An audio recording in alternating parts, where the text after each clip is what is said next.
if the Yankees lose Gerrit Cole, it's a huge loss. And I don't know if there is a player or a pitcher on this roster that can take over and be the number one guy. Marcus Stroman was really, in the first half of the Cubs season last year, the number one guy for the Chicago Cubs. But the Yankees didn't bring him to pitch 6.5 innings. They brought him in, and they came out and said that they want him to pitch 5 good innings every single start. And he was going to pitch every 5th day. So Marcus Stroman is not the guy. Carlos Rodon right now in spring training is throwing 91-mile-per-hour fastballs. 91-mile-per-hour fastballs.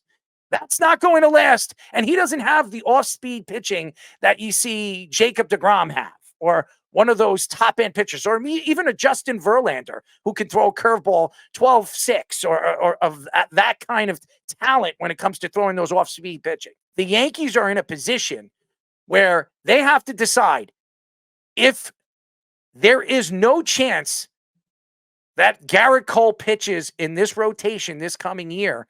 They need something set up. They need a second plan. The Yankees brought in Juan Soto this year because they believed they had a chance to win.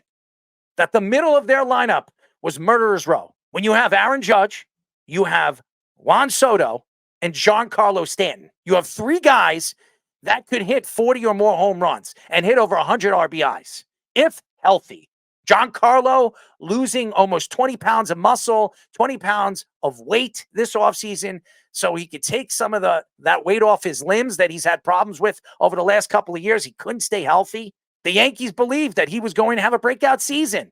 And Volpe winning a Gold Glove and stealing, over 30 bases last year, maybe batting 1 with a lineup with Volpe, Judge, Soto, Giancarlo, and Verdugo, or maybe a Rizzo, or whatever they're going to do, and then a Torres. This is one of the best offenses in the American League. But you sit here right now and you look at the pitching, there's a lot of questions in this rotation.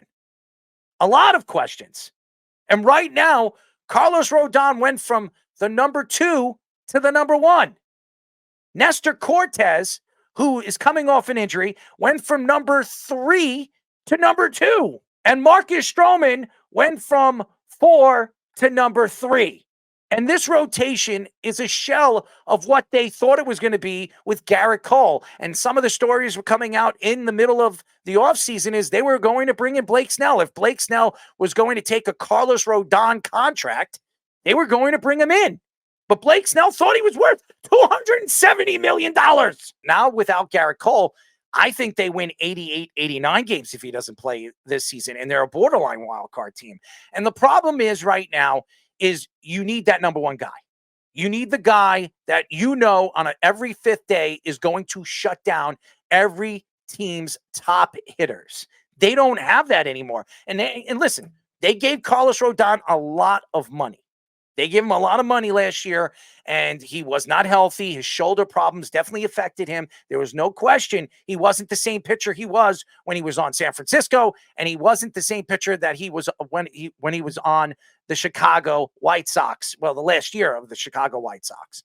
So, and he had one of the best fastballs in baseball, one of the best 4-seam fastballs in all of baseball, and now he can't throw a 4-seamer. So what are the Yankees going to do? He's not an off-speed pitcher. He needs to learn how to be a pitcher if he doesn't have the power. And that's the problem, teaching a pitcher. Look at CC Sabathia. Look how long it took CC Sabathia to become a pitcher. He had to learn to cut fastball, which he learned from Mo. He had to learn how to throw a changeup, which he learned from Andy Pettitte. So it took him a little while. And when his arm went, when his shoulder went, he was never the same player. So, and by the way, CC Sabathia never had UCL surgery. He had a torn rotator cuff. So it's a different thing. And look at Luis Severino. Luis Severino went from shoulder problems to elbow problems. And then when he came back and he could still throw 100 miles per hour, he still had problems locating the ball. So the Yankees are in a position right now where there's a lot of questions to this rotation. Does that mean the Yankees can't win? With this lineup, they can score 5 to 6 runs a game.